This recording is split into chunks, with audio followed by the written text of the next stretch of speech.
And so, when this erupted in 2023, what was the narrative then compared to now?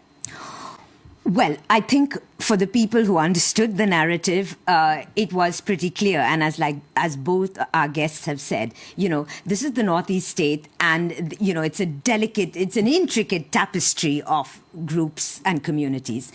But if you draw back a bit, the things that sparked it are something that is happening in quite a number of places in India. One is, as was said, the chief minister of this state of Manipur belongs to the Hindu nationalist BJP party, which is the party of Prime Minister Narendra Modi.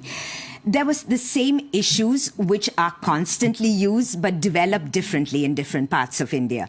This happened in 2023 after the Myanmar insurgency erupted, after, the junta, there was a coup in that area.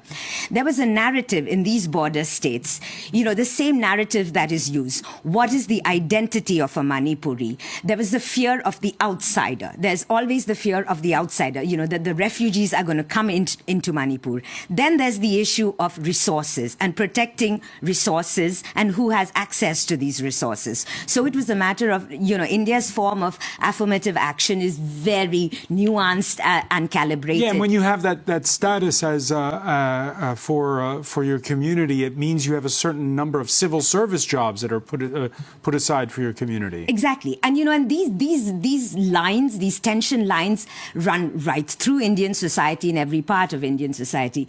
What is special about the northeastern states is that, a lot of these tensions, which now develop into communal tensions because they are politicized into communal tensions, the overall template is the narrative of the Hindu majority and the Muslim minority. In the Northeast, what is unusual is that the tribes are Christian. And in some respect, the narrative of the othering, bear in mind the Métis community. Now, this is a community that is based in the valley. There are often communities that are, they're either traders or they are the ones who have access to the exchange economy. They are considered the plains people or the heartland people. The Métis is the only Hindu majority community in all of the northeastern states.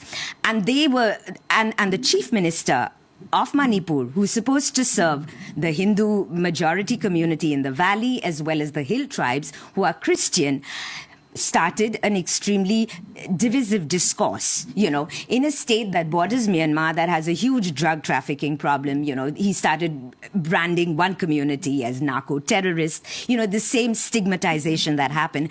And this has exploded. And then, of course, there are the particularities of the particular geography, the fact that it borders Myanmar.